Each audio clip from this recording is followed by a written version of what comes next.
Now, I'm sure that when you hear the name Bibi Bright, you're wondering, this is the name that is attached to a lot of controversy. How controversial is she? She was able to wear that gown that got a lot of people talking after the Golden Movie Awards. We have visuals. I don't know what I saw. I don't know what you've seen. But we are going to hear from her because she's right here with me. Hello. That was. No, because I don't know what people saw.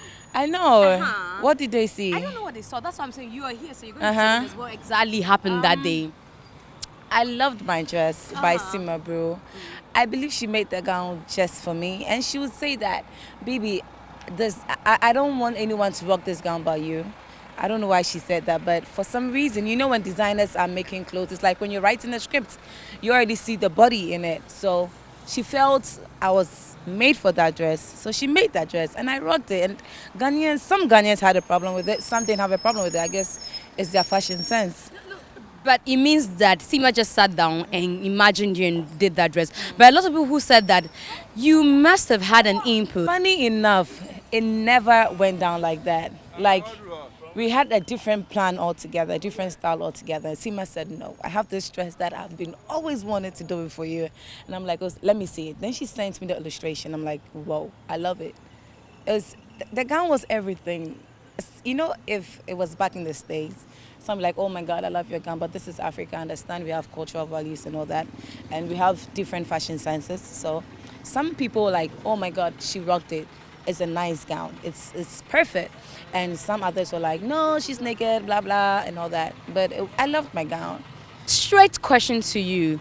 Were you in Andes? You want an answer? I want an answer. But I thought you guys already gave an answer that I was not in a bra, I was not in Andes. Tell us, Uh-huh. were you in Andes? That's for me to know and you to find out. That's why I'm here. That's why you're here. I want to find out from you. Honest wanna truth. tell you? No, tell me. Because we've had too many things and we don't know which to believe. And it won't be fair to have you and not get you tell us what will happen. So, were you in Andes? I've never had Beyonce wore that dress, J-Lo wore that dress, Rihanna wore a different version of it, and I never heard any one of them come out to explain to their critics if they were wearing something and or not. So, the fashion people knows the secrets of fashion world. Those who don't know, they don't know. Out there, it's quite normal for anybody to dress like that. But here, like you said earlier, we have our cultural values and all that. And so people will be like, so nobody told her to put on an Andy. That's why we were asking. So the last time I asked, did you wear an Andy that But day? you know what?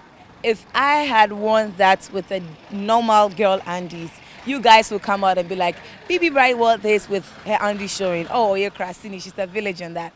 So all of a sudden, Ghanaians don't know anything about G-strings. It's like, it's funny because I'm like, yo, didn't you guys ever wear G-strings? Like, I know sometimes we all do. There's some clothes you just can't wear full grandma panties and you have to go in a G-string. And G-string doesn't cover your whole butt. It covers just, it goes in. If you talk about it, you settle every. I don't want to settle, let them talk. Then it's true that you like to ride on controversies. Is it? Yes. Okay. It's maybe. Earlier, you had released photographs, and this was semi-nude photographs. We even heard you say that, oh, your boyfriend wasn't too happy with it. So we thought that, okay, now she's learned her lessons. And then, exactly. So controversial issues help then. No, you see, I did my photo shoot for my birthday. That was 3rd June. I didn't even know about the Golden Movie Awards till a colleague of mine told me she was supposed to be my date, but then she had to do something else that day. So I did my pictures. Like, am I the first girl to wear that? Maybe in Ghana. No? Yeah, no. I mean, I have other colleagues that are always in bikinis on the beach, at the poolside and stuff. But I don't think it's the dress, or I don't think it's the lingerie. I think it's probably the body that makes people think that I'm. Because if I was a skinny girl, you guys won't be talking, would you? You wouldn't. Let's be honest about it. Maybe because I'm a true African woman and the true African men are appreciating what they are seeing. And the true African women are be like, oh, she's one of us, and they love it. But other people like, no, she's naked. But I was not naked. I was not. I'm in a lingerie. Everybody wears that. Are you one of the people who thinks that Ghanaians are hypocrites? Ghanaians, Ghana for you sure as some. You can't some sure as some. I feel some people but someone posted a comment that it's a nice gown, but not for her body type. A slimmer girl would have rocked this, but it's not true. Fashion is for everyone, right? And Ghanaians are hypocrites. They are. I'm not the first to say it. They are hypocrites. They throw judgments at everything, but they'll do it. They just don't have the chance to. Now, when you saw the blogs, Chris Vicens, that guy is a character. You saw Amaya Deborah, all the people that, threw jabs at you. Were you able to wake up feeling okay the next morning? Actually, the funny thing is that I was sitting down with my family and we were just looking at the comments, and then someone will read this one, then I'll read another one, and we'll laugh about it, because before I do anything, my family has a look and they know what I'm wearing. I brought my gown home. So my family saw me changing stuff. I did a photo shoot at home. So they saw it and they loved it. So for me, if my family and my loved ones are okay with what I do and they are comfortable with me being in my skin, and someone from outside isn't comfortable, that's their own cup of tea, right? And Amaya and Vincent, I guess they are doing their job. Yeah, they are blogging. That's what bloggers do. Well, it helps you. People go look for Bibi Bright. Indirectly. No, but I'm an actress, I'm an entertainer. I need to entertain you guys all year round. So if this is how you get entertained by me, good. If not, what am I here for? who constitutes the family you're talking about? My mom, my dad, my daughter, my boyfriend, my siblings, my aunts, everyone in the house that was in the house, my nanny, anyone in the house at that moment when I got dressed, everyone saw it. And we saw a picture of my dress before I even went for it, when I was wearing the dummy. I thought, like, this is what I'm going to wear. So like the fabric is nice. The fabric was nice. It was expensive for that fabric, but Ghanaians like, that fabric is not nice. Like, they hate on different reasons. Like, somebody's hating on the body, someone's hating on the fabric. I may also said the fabric was not nice. And for that one, like, come on, stop it. That fabric was life. It was life. I loved it. I was comfortable in it, first of all, and I thought I looked like a goddess. My dad told me I looked like a goddess. So for that one, it was at the back of my head. My family loved it. They kept complimenting me, kept sending pictures to. Before I left the house, I had a photo shoot at home, so the pictures were going out, and I had family members WhatsApping me, oh my God, your dress is so nice, all the way from the States and London and all that. So for me, I had that confidence at the back of my head. So when you look at that dress, someone tell you, it was not even about the dress. It was the confidence of me wearing that dress, because the dress was not wearing me. I was wearing that dress, so I basically slayed that dress. I love it. Last question on your dress, and we'll talk about other stuff. People said that she wanted to dress like a Ghana Beyonce. She wants to be like a J-Lo, because people say Beyonce, J-Lo, Rihanna have worn similar kinds of dress. I'm a navy, but Rihanna's own was a little bit extreme, if you'll admit. So for me to do a beehive, they're lucky I didn't pull a navy on them. Because I'm a true navy, so they should be lucky I didn't pull a navy on them, because that one was a really extreme. But I did a beehive. Yes, I did a beehive. I love Beyonce. I love her sense of fashion. She's a true entertainer. She doesn't only do semi-nudes or something. She has different fashion tastes. I think that's what the whole industry is about. I won't always pull up on a red carpet with a whole lady, blah, blah, blah. No, I'm not here to please the public. I'm here to entertain you. So if crazy people love crazy dress, I'll wear crazy sometimes. If I'm doing it for a lady thing, I'll do lady sometimes. I'm just all over the place. I don't have one sense when it comes to style. I just do everything that comes and whatever I feel comfortable in. One of the things I heard after these issues, Bibi Bright, who is she? Or actually, movie bang, and I auntie. Like, I'm sure you hear that all the time. Yeah. And how do you feel when you hear that? No, I don't feel anything about it, because when someone goes like so-called actress, like, Google my name, you see the movies I've done. I don't have to brag about my movie. My movies actually talk for itself.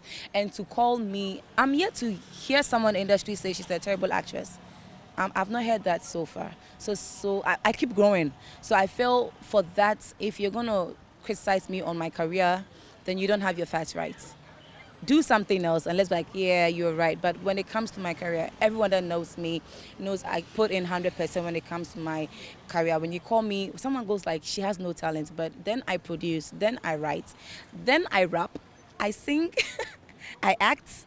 I'm a mother. That's like the biggest talent ever. So throw more shots. Those ones are weak. Like they don't really get to me. They don't get you. We're going to hear you rap before we go, but let's still talk. Yeah, yeah, because I want to have a feel of that rap you do. But let's still talk about movies. Now you've said that okay, Google will find out. Those who won't Google, how many movies have you done? 2. This is my second movie in terms of my self-produced movie that I wrote and produced. But with other productions, I've done 13 so far. 13. You can name 5 of them. Please Marry Me, Watch My First, Hoodlums, Spiritual Killer, Irenzo. That was a big Nigerian Yoruba. I went to Nigeria to do that job. I have done. So you spoke Yoruba. Yeah, just a little. Okay, I was going to say let's speak Yoruba now. Okay, so Baoni. Baoni, is that what's your name? No, how are you doing? No, let me do the what's your name. Okay. That's the part. Kí lorúkọ ẹ? Orukomoni Bibi, Okay. Mo Walati Ghana, Okay. Mo they like Nigeria. That's all. And Mo fe Koro Dada. Be careful. Think twice. Yeah, I that's see. all I know. Okay. So, of these movies you mentioned, which one did you say gave you a very major role? In all the other movies that I did, they all gave me a really good role that people saw me for, like Gamble for Love. I was a typical village wife to Eddie Watson, whereby I had to speak in broken Nigerian accents and have people laughing every time they see the video on YouTube and all that. But for me, I felt the most challenging job that I did was my first produced movie, where I was producing, I wrote the script, and I was playing lead in the story, and that was Lost in Its Glory. And it's been 2 years for that job, and I still have people sending messages from Greece, Jamaica, all over the world, telling me how the movie changed their life, how they cried at the end of the movie. Actually had Sonny Badu talking to me about the movie because I dedicated that movie to him, and he loved it because every comment that he got about the movie was really spiritual and really deep, and he was really proud of me to actually do something like that. That one, people know about it, Lost in Its Glory. I played a very stubborn daughter. Funding for your production. How do you get money to produce? I am a creative director of Caridad Films. I have an executive producer. His name is Horace Grant. Wherever you are, big shout out to you. He has a passion for this industry. His hobby is actually my business. It's just his hobby to be in the industry. So he loves this industry. He wants to see this industry grow. So he basically sets a fund for Caridad Films, whereby we just basically rotate the money like every company will do. You have a capital where you rotate it into the system, and then it comes back with interest and you put it back in. So that's where I get my funding from. I don't have money. It's basically it's not my company. I'm a creative director there. So whatever I write, they produce. You made money from Lost in Its Glory? Lost in Its Glory, not really. I had problems after shooting. I basically had one bad nut in the group, so I made huge losses. But like I said, my EP, he's got huge passion for this industry, and he decided to give it a second try. I see. Hopefully this one will bring you lots of money. There's a lot of guns around this one, so don't try it. Anyway, let's go to your rapping. It's protected. Let's go to your rapping skills. Let's show them what you've got. Okay, so this is something that I did with Sconti and Kwakese. It's called Araba So Stamp. you recorded it? Yeah, it's out. Wow. Yeah. Let's hear it then. Bass ni your super, flow ni your neat. My funny said neat fufu, that's what I eat. Where you freestyle, no pen, no sheets. I feel the heat, I mean castle with the beat. Oh, okay. And so you shot this one with Kwakese? Yeah. Okay. I didn't get time to do the video, so I was on the track though. Okay. So can you do something for Joy News? Joy News. Yeah. To tell you the truth, I don't write my raps, and Sconti will beat me for this. He's my ghostwriter. He tells me don't tell anyone, but I'm a real person. I write my movies, but I don't write. I'm not good with writing chi. So he does most of my writing. We put heads together, basically, but he does most of my writing. He's very talented. Yeah. I see. All right, so for those who don't know her, I'm sure by now you know who Bibi Bright is, all she's done, and blah, blah, blah. And did I tell you? Her brother is in the industry. He's your cousin, right? My cousin, Sammy Forson. Okay.